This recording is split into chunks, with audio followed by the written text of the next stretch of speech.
Boa noite, irmãos. Graça e paz de Jesus, amém?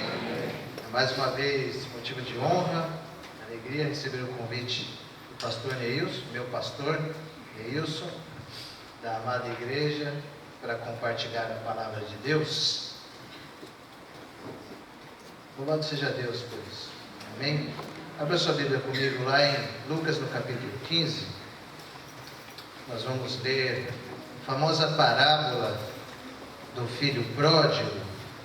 Na realidade, nós vamos ler a parábola do filho cego, que é o tema que Deus colocou no meu coração essa noite. A parábola do filho cego, que é a parábola do filho mais velho, em Lucas, no capítulo 15, a partir do verso 25, quando Jesus diz assim: enquanto isso, o filho mais velho estava no campo. Quando ele voltou e chegou perto da casa, ouviu a música e o barulho da dança. Então chamou um empregado e perguntou: o que é que está acontecendo? O empregado respondeu: seu irmão voltou para casa vivo e com saúde. Por isso seu pai mandou matar o bezerro gordo. O filho mais velho ficou zangado e não quis entrar. Então o pai veio para fora e insistiu com ele para que entrasse. Mas ele respondeu: faz tantos anos que trabalho como um escravo para o Senhor, e nunca desobedeci a uma ordem sua. Mesmo assim, o Senhor nunca me deu nem ao menos um cabrito para festejar com os meus amigos. Porém, esse seu filho desperdiçou tudo que era do Senhor, gastando dinheiro com prostitutas. E agora ele volta, e o Senhor manda matar o bezerro gordo. Então o pai respondeu: meu filho, você sempre está comigo, e tudo que é meu é seu.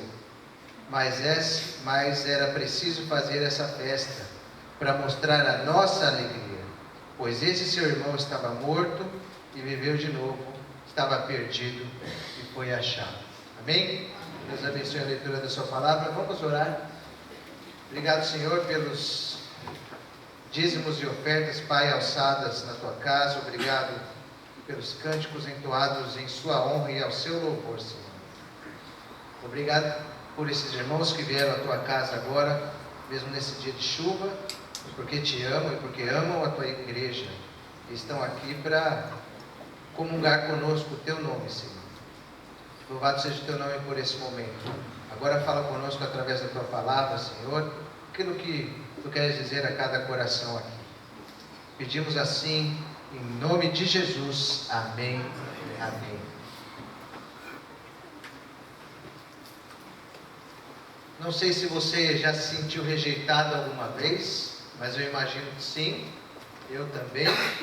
Todo mundo já teve um momento de rejeição na vida, e ninguém escapa disso. É uma sensação terrível, porque é uma dor, você se sentir desprezado, excluído, é sempre um horror, né? No final, todo mundo odeia a rejeição. Ninguém gosta de ser rejeitado, ninguém gosta de ser excluído de um ambiente, e brasileiro sabe muito bem o que é exclusão, mesmo disfarçando isso. E a rejeição é ruim porque ela nos magoa, ela nos faz nos sentir mal. Eu lembro quando eu era adolescente, lá no Barbacena, não, Jardim Rochidale em Osasco, né? Jardim Rochidale em Osasco. Estava eu indo com um grupo de amigos lá do culto de Natal da minha saudosa igreja em Batista, em Jardim Rochidale, que o Cid conhece bem, né? E estava andando com os meus amigos da igreja, indo em direção ao culto de Natal. Paramos na esquina e de repente surgem dois caras num carro. Baixam o vidro, começam a gritar um monte de palavrão, sacam a arma e atiram. É Rochidale, gente. Né? Rochidale era assim, está melhorando. Sacaram a arma, atiraram, e a única palavra que vinha na minha cabeça era desespero. Né? Quando eu vi o cara atirando, eu, no desespero, virei e dei de cara com uma haste de metal. Né? Bati o rosto na haste, caí no chão e saí rastejando, enquanto os outros saíram correndo. E os tiros rolando, comendo solto, né? Desculpe o palavreado aqui, se alguém não gosta, mas os tiros estavam comendo solto.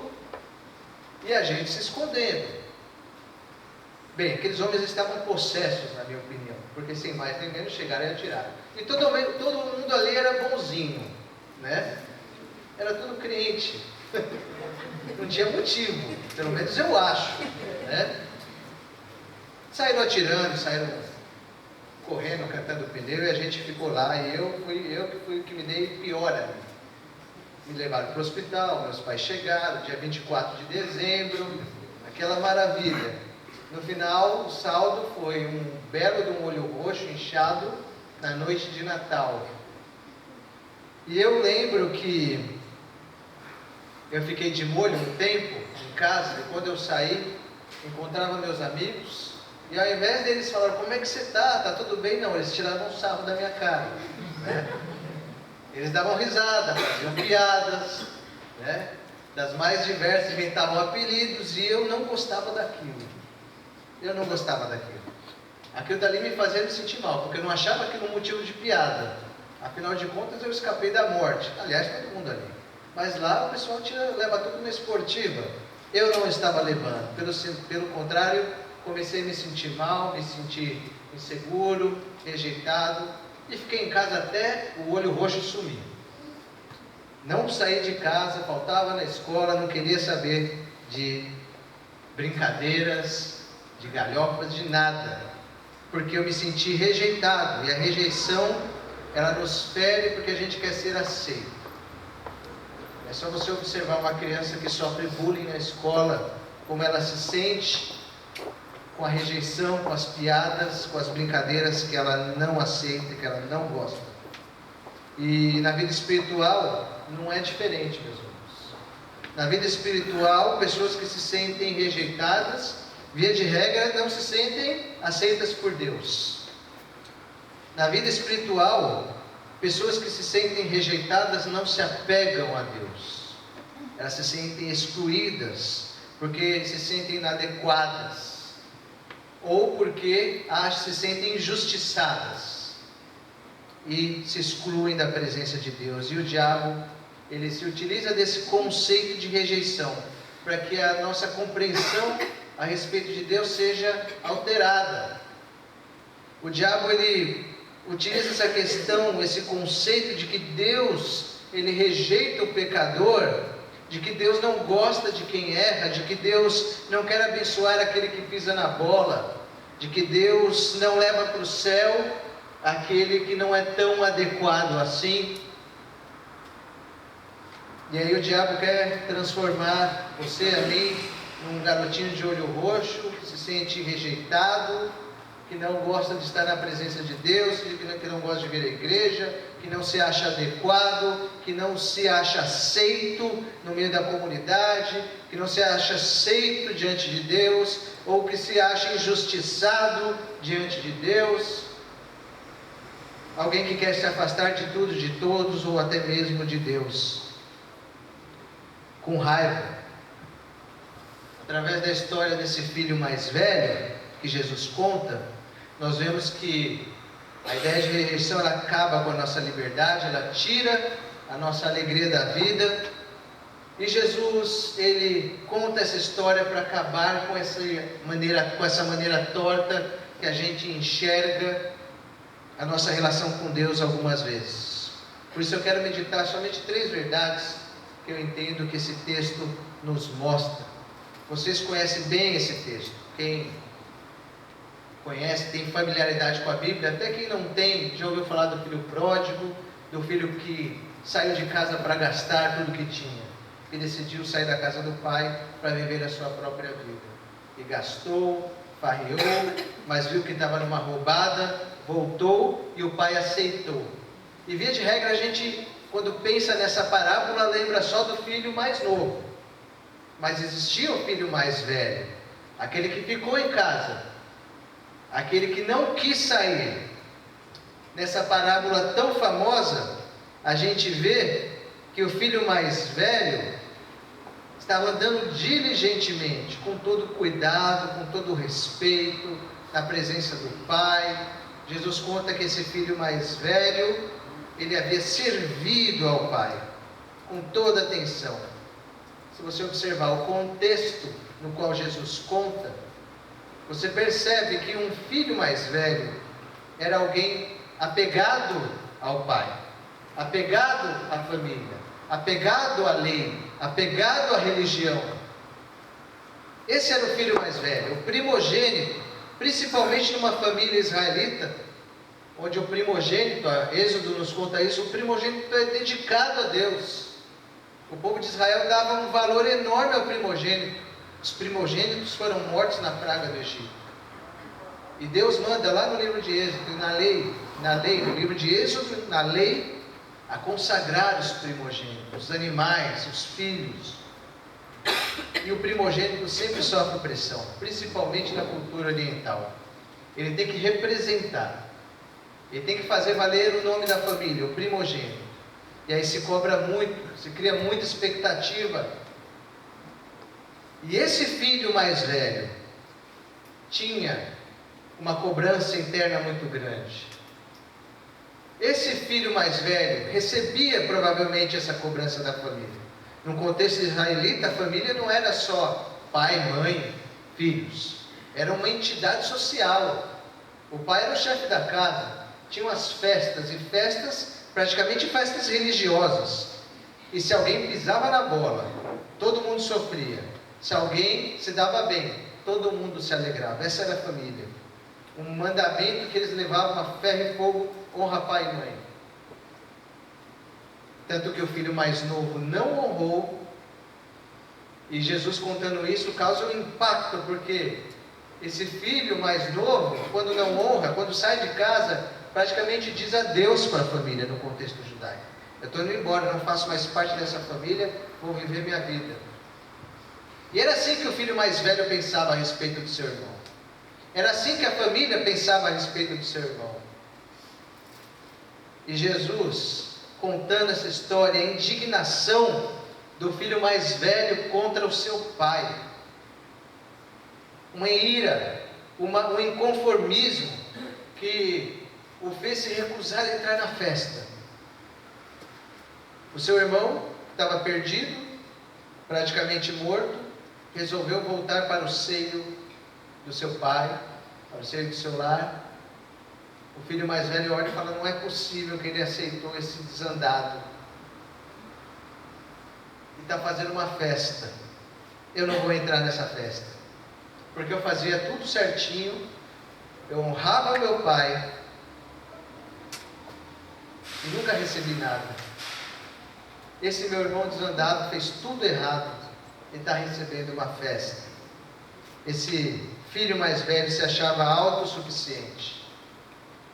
Esse é um conceito que a gente deve entender. A primeira verdade: nós não somos autossuficientes, meus irmãos. Nós não somos autossuficientes. Por você mesmo, você não consegue nada. E esse filho mais velho, talvez, entendeu que pelo fato dele ser responsável, dele ser obediente, dele seguir as regras da religião, dele ser alguém tão certinho, ele merecia algo melhor, se achava melhor do que seu irmão. E é difícil você fazer um religioso entender que ele não tem méritos. É difícil você fazer alguém que tem na sua cabeça, na sua estrutura de mente, que essa pessoa não tem méritos pela coisa que ela faz de certa, que ela não faz mais do que obrigação. Esse filho mais velho não entendeu que Jesus amava, que o pai amava, e que a religião não salva. Aliás, os rabinos contam uma história interessante sobre o filho perfeito, que esse filho mais velho queria ser, que buscava ser. Conta a história dos rabinos que certa vez um pai chegou muito irado em casa por algum problema e resolveu descontar a sua ira no seu filho. E o seu filho, muito obediente, aceitou a surra. O pai pegou a sandália e desceu o sarrafo no menino. E num dado momento a sandália voa. E o menino olha a sandália voando, corre para pegar a sandália. Entrega na mão do pai beija a mão do pai e fala: continua a sua. O filho perfeito, era esse o desejo do filho mais velho, ser um rapaz perfeito. E Jesus, ele quebra esse conceito, porque ele quer que os religiosos entendam que não é religião, não são os nossos conceitos que nos fazem sermos perdoados, que nos fazem sermos participantes da família de Deus. Não é por nós mesmos, é através do amor. É o amor do Pai que nos faz entrar na presença dEle.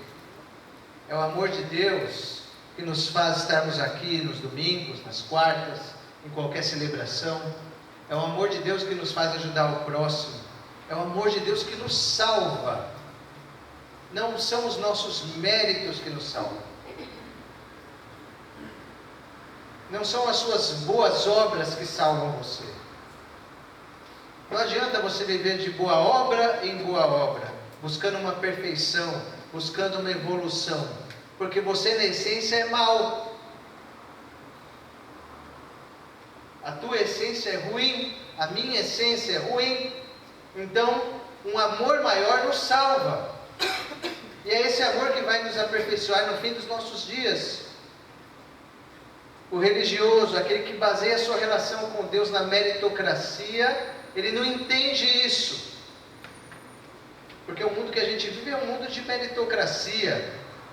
Se você cumpre bem a sua função, se você se desenvolve bem, você tem os seus méritos, você é compensado por isso. E quando se transfere essa ideia para a espiritualidade bíblica e cristã, não funciona assim. Porque Deus não trabalha desse jeito. O Pai, ele perdoa quem não merece perdão, quem não tem méritos, quem errou a vida inteira, e no final da vida, lá na cruz, diz: me perdoa, eu quero estar contigo hoje, lembra de mim. E Jesus: ok, você vai estar comigo ainda hoje, lá no paraíso. É assim que funciona a graça de Deus, é assim que funciona a dinâmica divina em relação ao amor, à salvação. Você não entende, você não compreende, e não adianta você tentar entender, porque isso é coisa de Deus, não é coisa sua. No verso 29, o filho diz: há tantos anos que te sirvo. Parece que se tornou um fardo, uma obrigação, um peso para ele. Poxa, pai, eu te sirvo há tanto tempo. Não é uma fala de orgulho, de alegria que nós devemos ter em servir ao Pai, mas parece que foi um fardo, parece que é um peso de quem nunca entendeu a graça, de quem nunca festejou o amor de Deus, talvez de quem nunca tenha amado. Infelizmente, muita gente pensa assim e vive num fardo de religião, não consegue se soltar das amarras da religião e não consegue mergulhar na graça de Deus, não consegue festejar na casa da alegria de Deus, não consegue entoar um cântico com alegria. É tudo mecânico, é tudo formal, não parte do coração, não vive aquilo de fato, acostuma-se a isso. E aí, quando vê um desandado recebendo a graça, não se sente muito à vontade, porque ele vê a religião como uma estrutura a se seguir para que ele possa ter um bom fim. Quando a gente entende que é o amor de Deus que a gente deve mergulhar e se desenvolver a nossa salvação, conforme diz o apóstolo Paulo, trabalhar a sua salvação, se entregar ao amor de Deus, amar ao próximo como a você mesmo, amar a Deus acima de todas as coisas. Não entender que tem que receber um crédito pelo que faz, um crédito porque vem à igreja todo domingo ou porque segue uma determinada disciplina. Não. Assim você não conhece o verdadeiro Deus. Deus quer que você conheça o seu amor na essência, que seja imergido nesse amor, que participe da festa divina. Nada de semblante amargurado, de coração duro, mas um coração aberto para o amor de Deus, aberto para o próximo. É isso que Deus queria que os religiosos entendessem, e eles não entenderam. Em segundo lugar, a gente deve compreender que nós não somos merecedores da graça de Deus. Eu não mereço a graça de Deus na minha vida, porque eu sou um cara ruim. Eu sou um cara ruim. Eu não mereço a graça de Deus. E eu entendo que você também não merece, porque você também já fez alguma coisa ruim na sua vida. Você não foi certinho a vida inteira. Você já pisou na bola alguma vez. Talvez ninguém saiba. Só você sabe. Aquela pisada na bola que você deu, feia. Mas Deus também sabe. Então, meu irmão, minha irmã, você não merece a graça de Deus tanto quanto eu não mereço.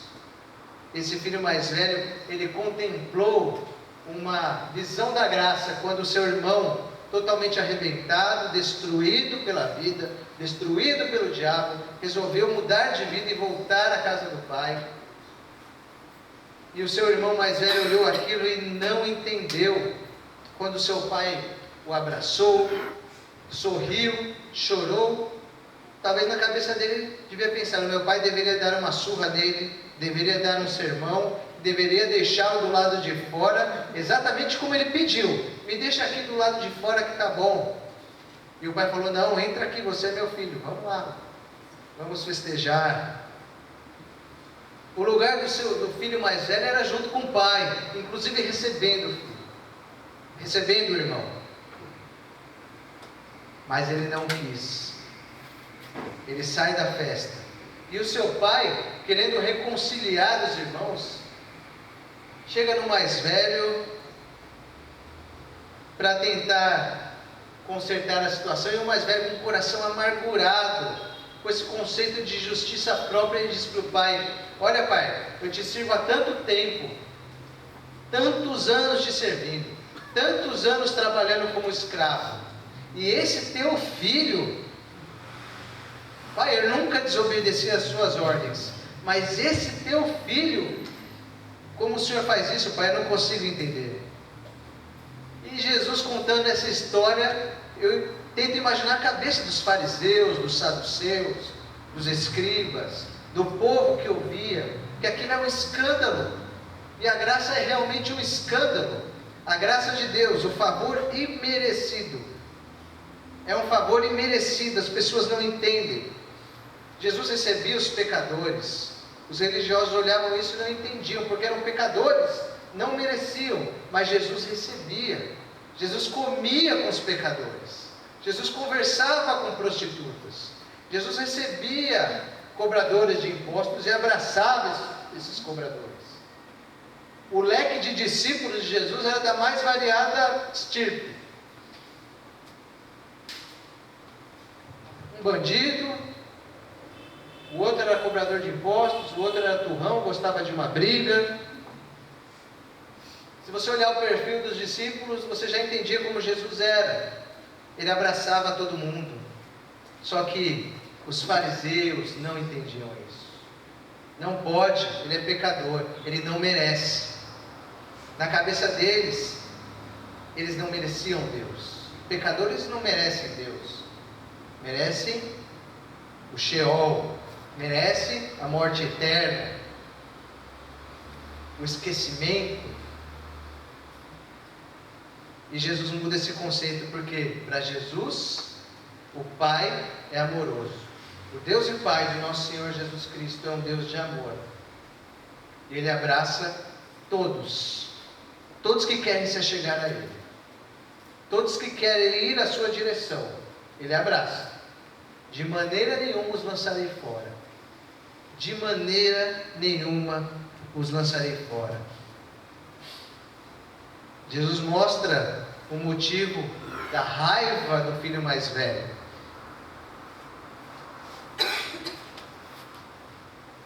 Esse filho mais velho entendia que a relação dele com Deus era baseada em erros e acertos. E na visão desse filho mais velho, Ele estava com um saldo positivo.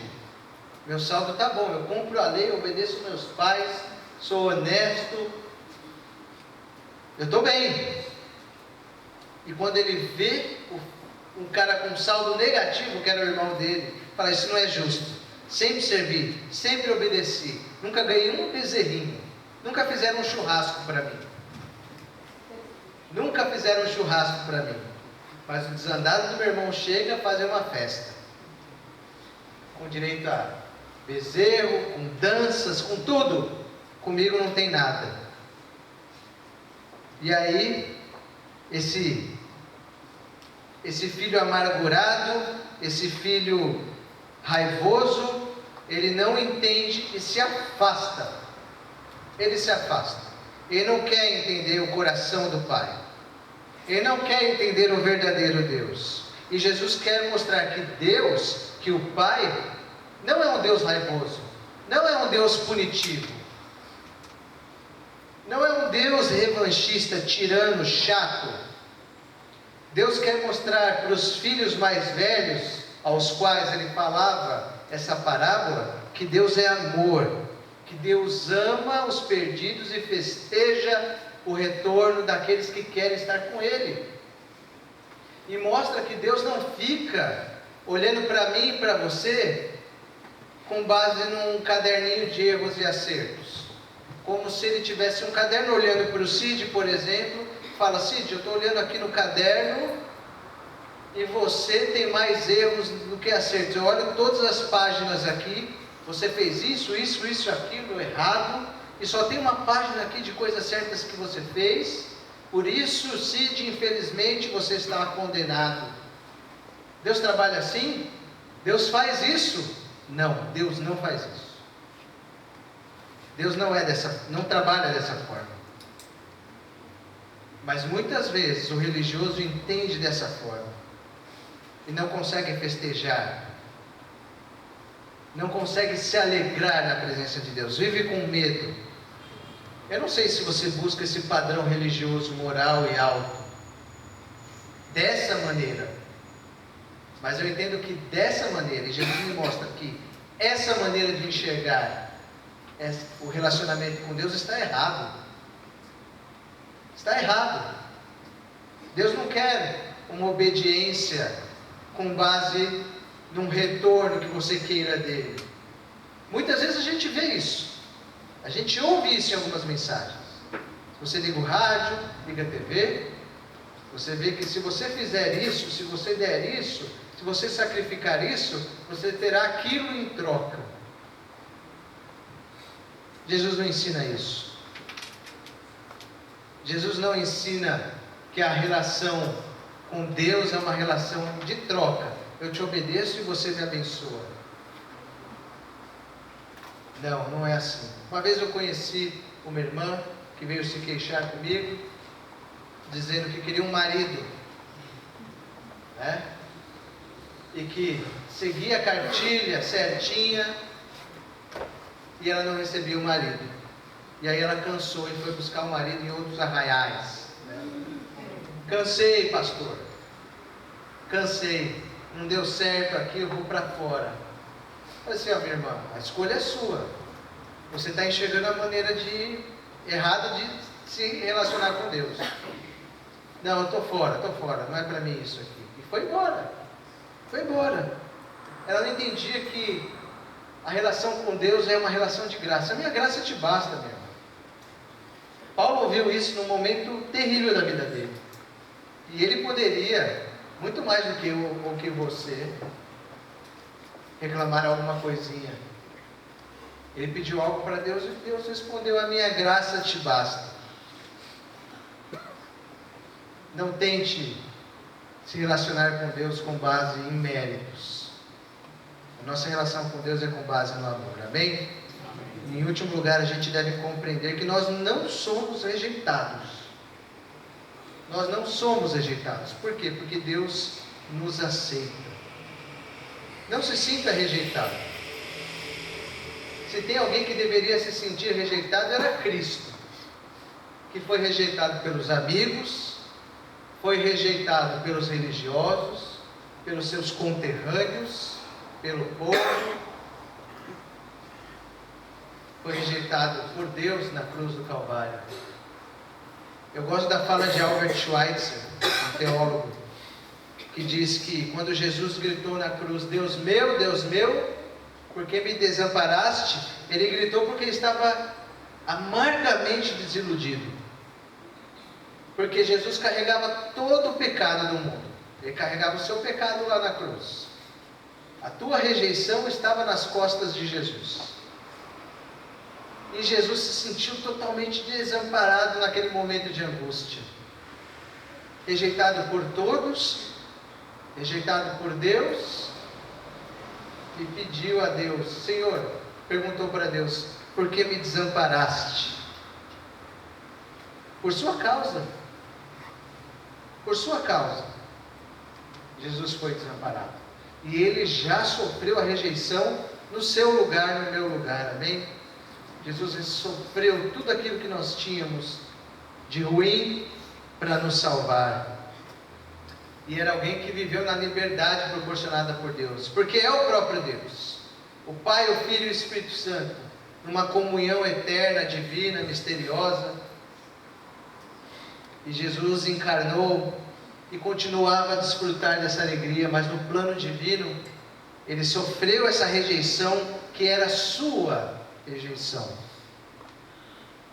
A rejeição que Jesus sofreu era a rejeição que você deveria sofrer.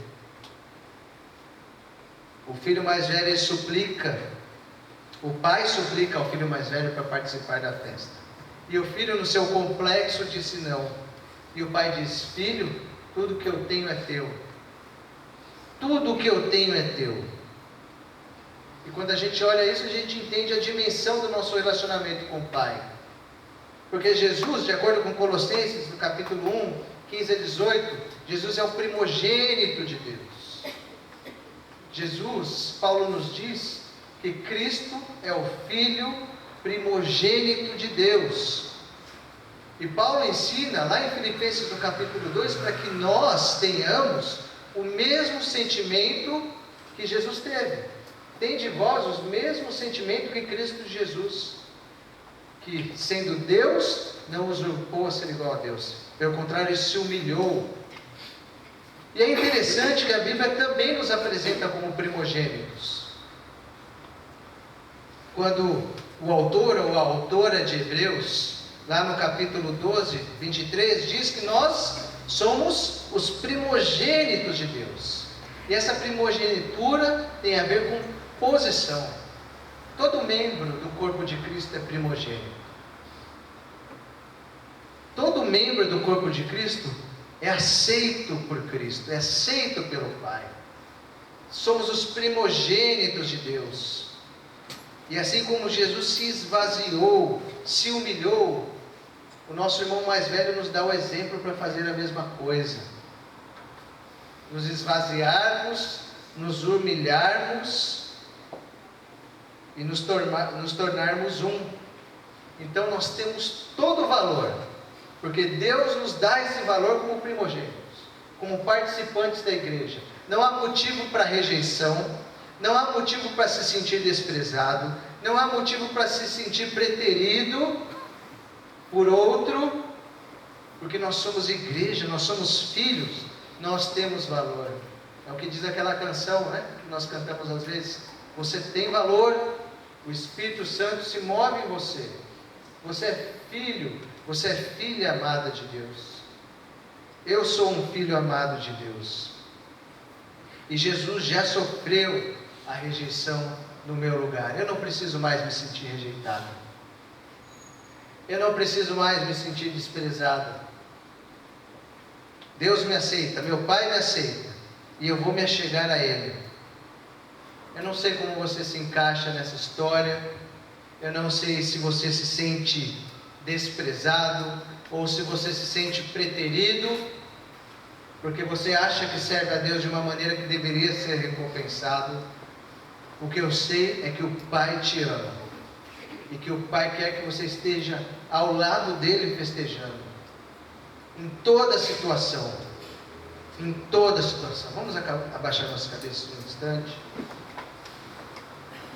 Eu não sei se você acha que a tua bondade te faz alguém especial, se o teu relacionamento com Deus depende do seu desempenho, e você acha que está em débito. Eu quero te dizer nessa noite que, assim como o Pai ama aqueles que se desgarram do caminho dele, Ele também te ama.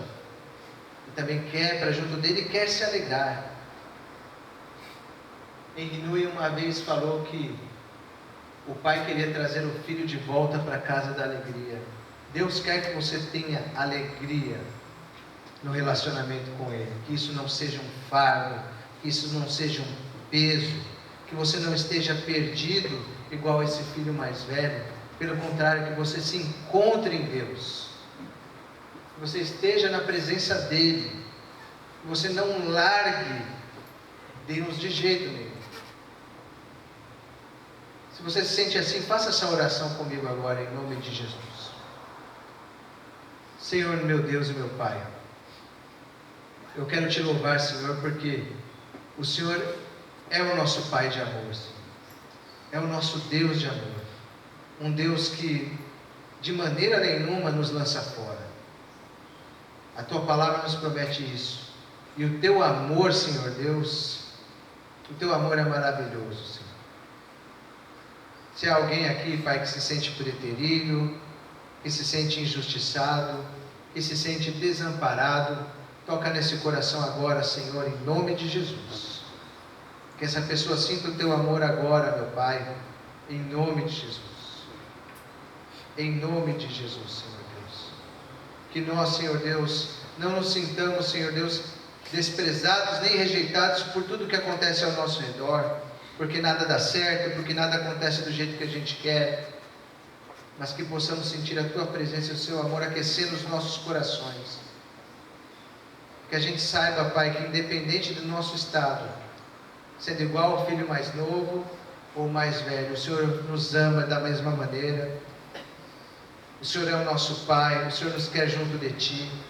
Que possamos entender isso, Pai, em nome de Jesus. Em nome de Jesus, abençoa a Tua igreja, Senhor Deus. E que a Tua igreja transborde o Teu amor, Pai. Um amor de irmãos. E irmãos em comunhão pelo mesmo amor do Pai. Em nome de Jesus, Pai, nós oramos e Te agradecemos. Amém, Senhor. Deus abençoe os irmãos.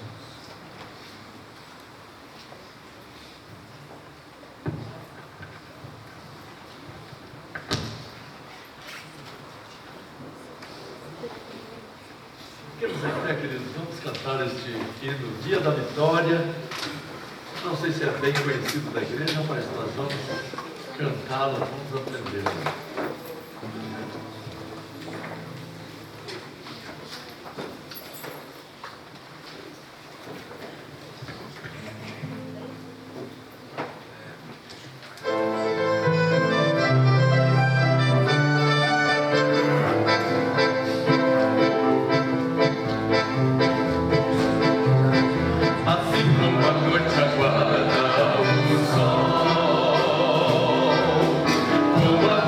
Sonho um dia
creio que ficamos com vontade de cantar mais.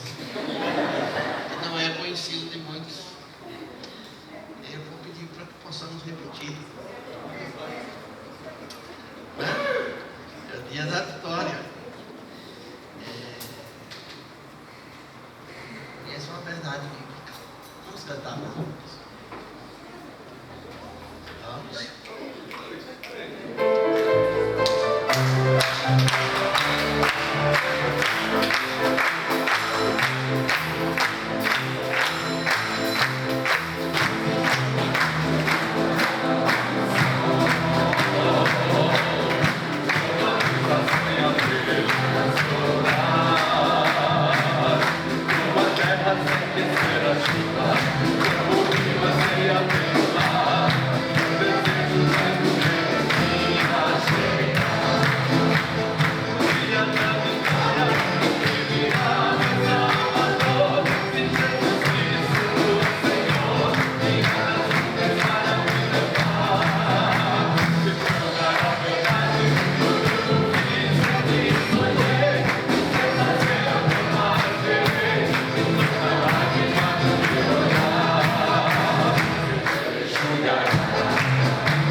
Agradecemos a presença de todos e logo após o pós-luto nós vamos dar continuidade à assembleia que foi suspensa ao final, durante o culto da manhã. Pedir que os irmãos da recepção possam cumprimentar depois quem precisa sair, mas por favor, você que é membro da igreja, não saia sem a assinatura, por favor, porque isso é importante para que possamos, quando levar a documentação lá no cartório. Quero agradecer ao pastor pela mensagem desta noite. E o grande segredo da nossa vida é a graça.